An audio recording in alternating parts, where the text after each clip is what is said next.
All right, everyone, it is not just cricket. It is Matt Kabir Floyd and Azim Rafiq with you for the next few minutes. And we haven't got much of a plan here, but we have got a plan to talk about three subjects broadly, if we can. Some very interesting stories. One that's just come through today, and that is that Pat Cummins, it has been announced, is not going to make the first Ashes test, or very unlikely to. He has not recovered significantly from his chronic back problem, isn't bowling yet, isn't ready to bowl. 6 weeks to go to the Ashes. It sounds likely that he's going to miss a big chunk of the Ashes and maybe even the whole thing. So if that happens, how does that change things? Are England suddenly in with a great shout of winning in Australia? Who will come in for Cummins? How will it affect Australia? So we'll obviously talk about that. We'll touch on the Women's World Cup. I think from an England point of view, England have started pretty well, hammered South Africa, and they beat and improved Bangladesh as well recently. What does the future hold for them in that tournament? And we're going to talk about Shubman Gill replacing Rohit Sharma as the Indian ODI captain. Another big story. What does it mean for the future of Rohit Sharma in ODIs, in international cricket, full stop? Because he's retired from Test cricket and T20 international cricket. But Azim, let's talk about Cummins first. I was actually on air for Sky earlier today when we got this news. It's a big story, this, isn't it? Pat Cummins has been the talisman for Australia, their captain, their leader, big part of this four-pronged bowling attack, the three seamers and the off-spinner, for a few years now. But it doesn't sound great, does it? It sounds like he's not going to make the beginning of the Ashes, and I'm hearing that he might make the fourth, he might make the fifth, but when they say something like that, often it means very unlikely as well, and probably not going to play a part in the whole thing. If he doesn't play a part in the Ashes, or just comes in for the penultimate or the final test matches, how huge is that? Yeah, I think it's huge news. 6 weeks out for Australia to announce it. I'm with you. I don't think he's going to play any part.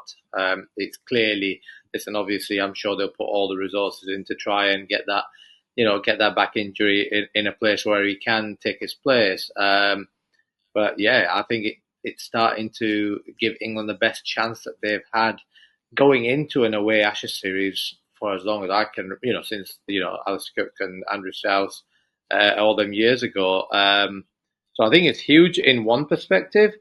Second, and I think obviously we're going to go into this, it might simplify how Australia go about it even more so, because I think, without Cummins, and maybe this is the way it was heading anyway, and we've heard about the pitches in Australia in the last few years, etc., green pitches, this might just solidify that. So, huge impact on going into the series, I think from a mentality point of view, mindset point of view. And then also, I think how the cricket's going to be played, because as you say, he's been that mainstay, that leader, who's driven this Australian team forward. And yeah, on them, the Australian pitches, just to have someone that comes in at 90 mile an hour all day, swings it, seams it, it's going to be a big miss. Yeah, we'll get on to what you mentioned there about the pitches in a moment. That is an interesting discussion as well. But if you're an Australian fan, you'll just say, okay, Cummins out, Scott Boland comes in. He's had an unbelievable start to his Test career. What's the problem? Yeah, and exactly that. So I think what you'll get is, I think from an English point of view, everyone's going to say, oh, this is huge. It's going to, it gives us our best possible chance, which is right. But two things can be true at once. It simplifies, Scott Boland now just plays. They don't have that, that difficult decision to make. You've still got Hazelwood, still got Stark. And, I've always said in this Australian bowling lineup, Nathan Lyon is the most important, clog of that. So they're still very, very good and very experienced, especially in them conditions. And I still think that, where this series goes will be depending on, the batting. Yeah. Again, I think we'll touch on that in a moment. But let's go on to the pitches then. So we've been saying all along, if it's flat decks, that suits Australia better because then Nathan Lyon comes into it more and can be the point of difference. And also, they've got bowlers who are used to bowling on flat decks who have a bit of pace. But that's with Cummins in the trio. So you take Cummins out. Scott Boland is an excellent bowler, but he doesn't quite have the pace. And I'm not sure how effective he is on really flat decks. I think he needs a little bit in it because he's an excellent seam and swing bowler. So do you think without Cummins, this might encourage Australia to think, okay, actually, maybe we need to have greener pitches to help out the likes of Boland. Stark obviously can swing it. Hazelwood nips it around too, because we haven't got Cummins there who's so good on the flatter decks. It might sort of change their thinking as to what kind of pitches they want. Yeah, I mean, I don't know what they were thinking going into it, really, because last few years, and you'd think now it's business as usual. Really, I think it was the conversation was actually do they switch away from what it's been like last few years and go to better, more flatter pitches. But now I think it's just business as usual. Listen, you've got a day-night test match in Brisbane, the second test match.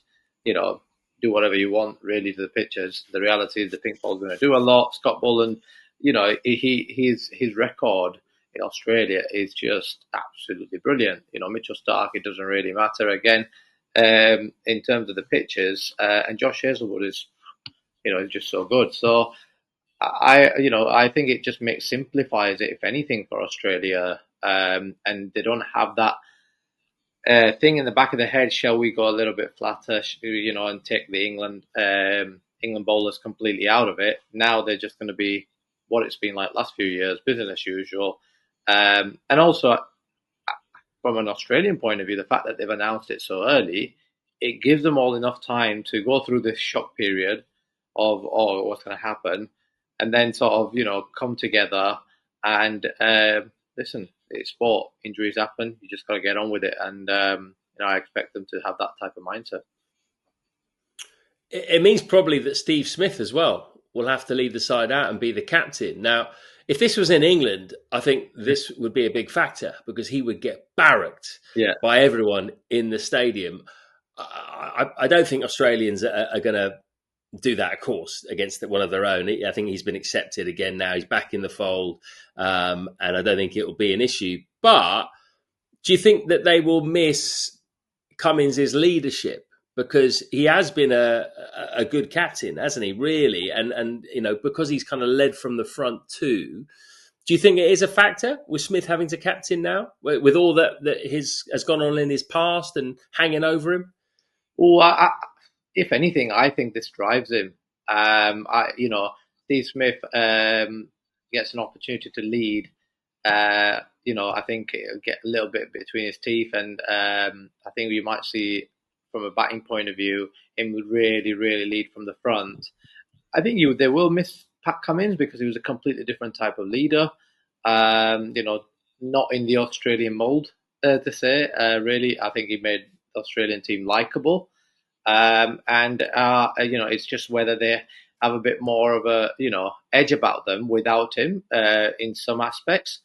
Like you said, because it's in Australia, I actually think it could play to their benefit a little bit. If it was in England, I would say this is, Steve Smith's going to get a lot and how he handles that. But, he's a very experienced player, an incredible, one of the best that's played the game. It's moments like this that, you think they really switch it on. So, yeah, I think this might bring even more the best out of him. I really do. And you touched on it there as well. Like, really, whoever comes in for Cummins, it probably will be Boland. But are we still expecting, really, their attack to be a handful? And actually, it's a bit of a red herring. Is the real problem for Australia here just how many runs they can get and what the batting does? Without doubt. I think still for Australia, it's if they can get runs on the board, they'd back themselves to win in home conditions. I think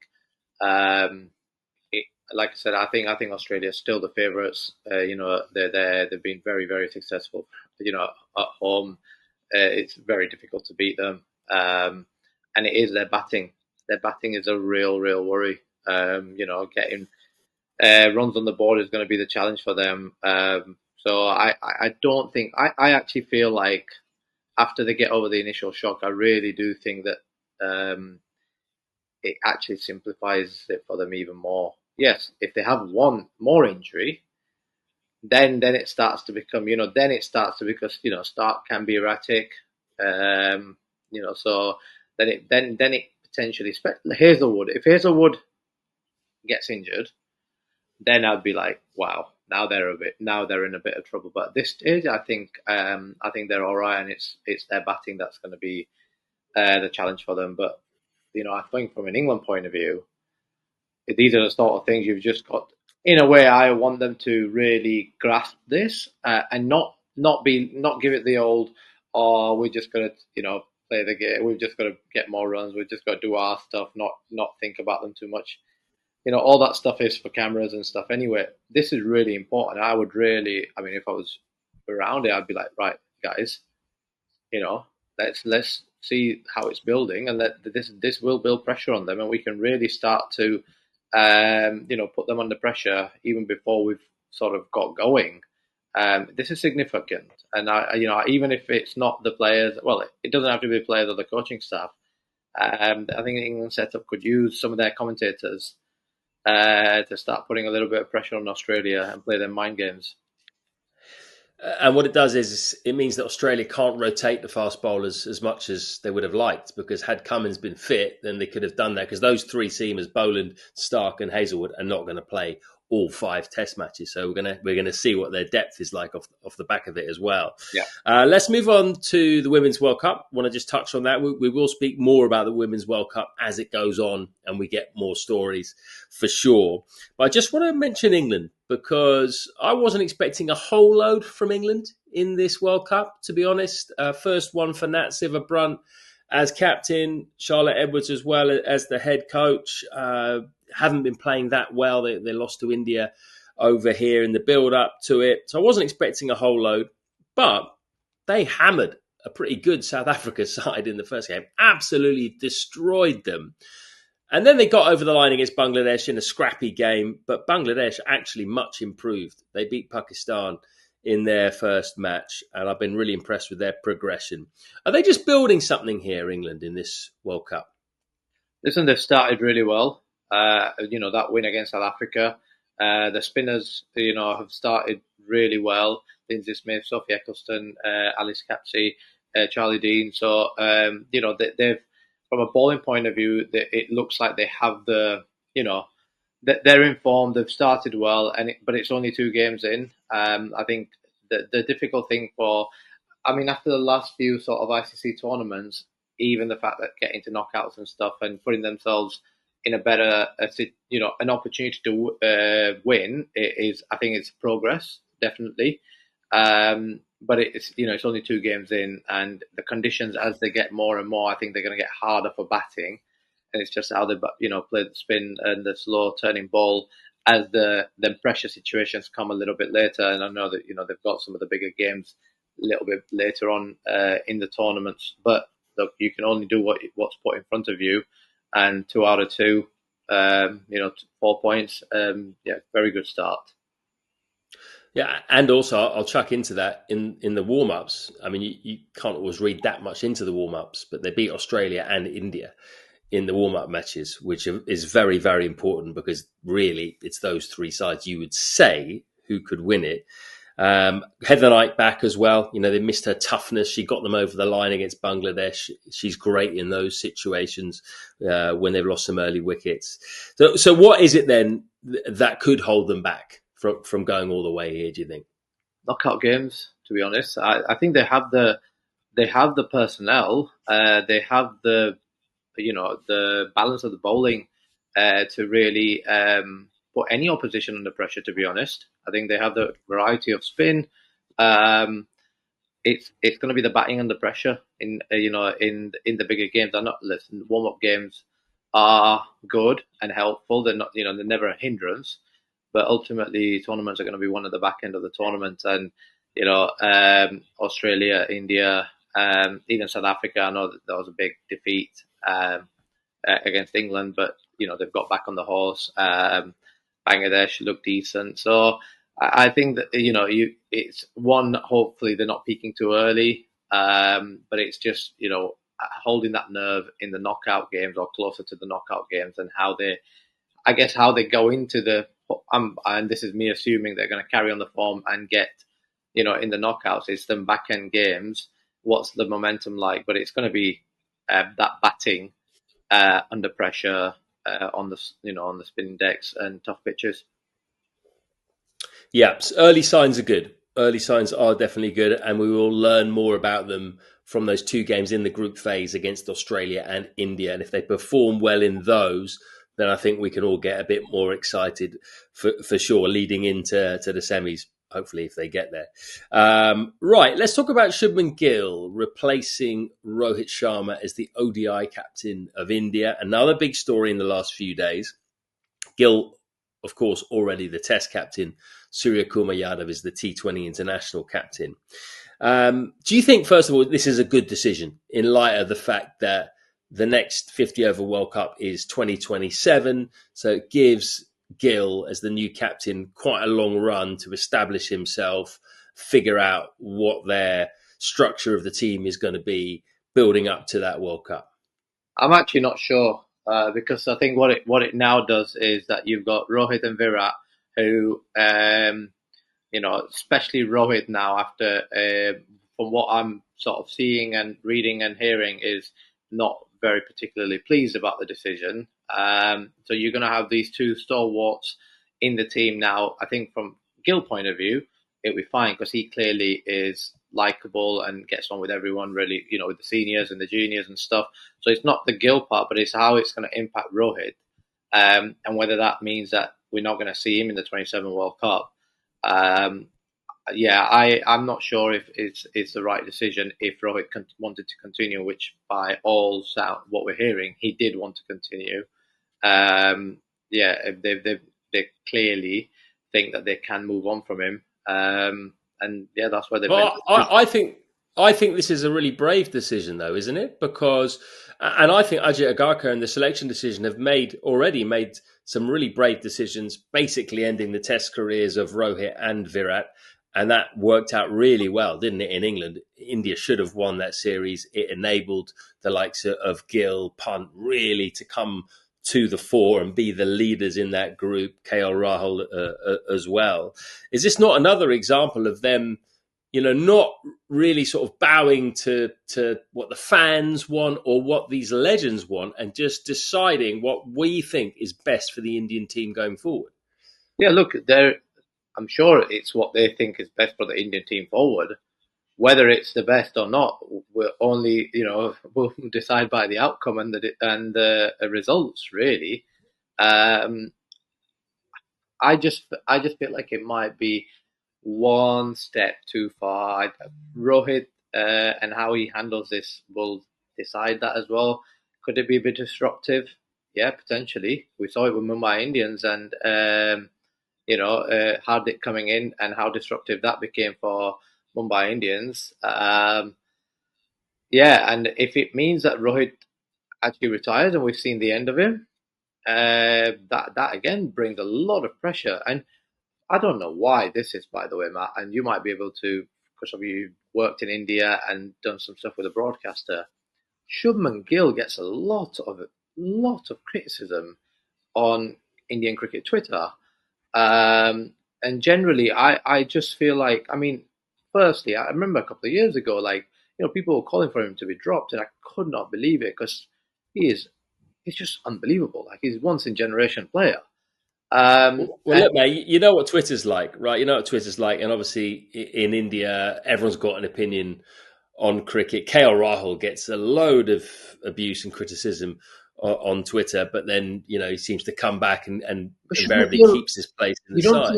I don't understand any reason for Shubman. His international career had been relatively very successful from the minute go. He's a young lad.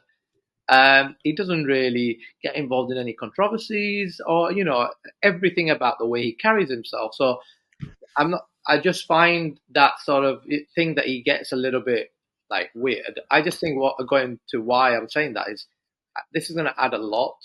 Rohit has been a big figure. And listen, the proof will be in the pudding. It is a brave call. And yeah, let's see how it gets on. But it might mean that there's a slot open at the top as well now.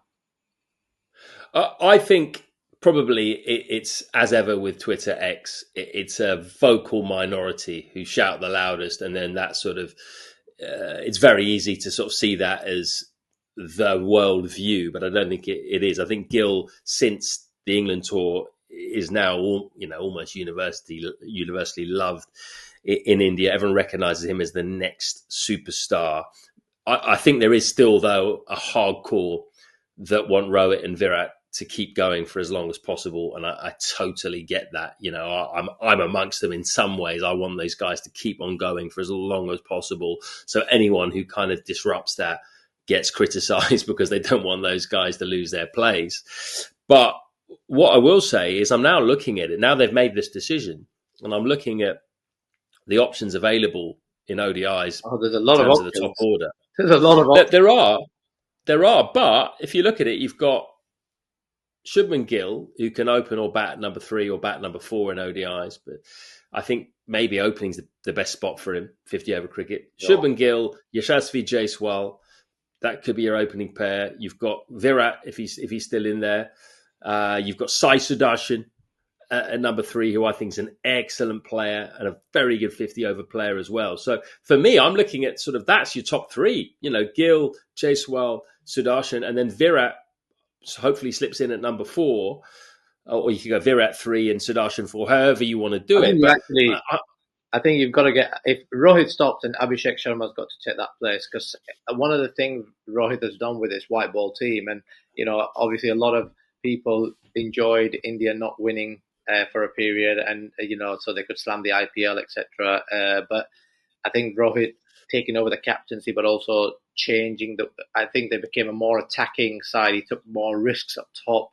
He took it to the opposition more than a typical Indian side. Subcontinent players and subcontinent teams have cared about stats and personal milestones a lot, and I think Rohit sort of shifted that.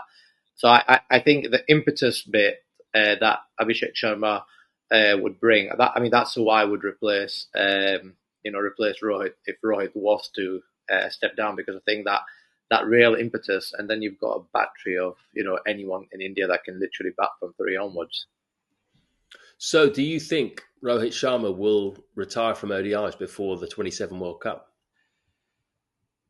Yeah, the thing is, I still think even Virat, and I said this when Virat retired, I still think even someone like Virat it'll be tough for him to make it all the way there without any other formats. And I do. I don't think Rohit makes it. Virat might do, but I don't think Rohit makes it to the 27 World Cup, which means if you look ahead, he could call it a day now. He's clearly not happy.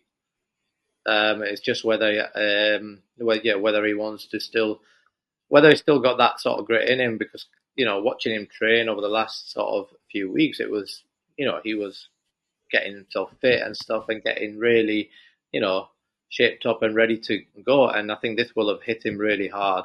And if the shambles at Mumbai Indians is anything to go by after he lost the captaincy, I think that could impact his decision here, whether he's got it in him to. And I don't think he'll want to. I don't think he'll want to have that sort of influence. If he feels it could be a negative influence, I think he's achieved so much in an Indian shirt, so much as a captain. It'd be a really shame for that all to end in a sour note. Yeah, no, I 100% agree with that. I hope it ends in a really good way, because he's an absolute legend. And my gut feeling is the same as yours. I think we'll see Virat at the 27 World Cup, and I don't think we'll see Rohit. But listen, let's see. Things can change. He's come back before, hasn't he?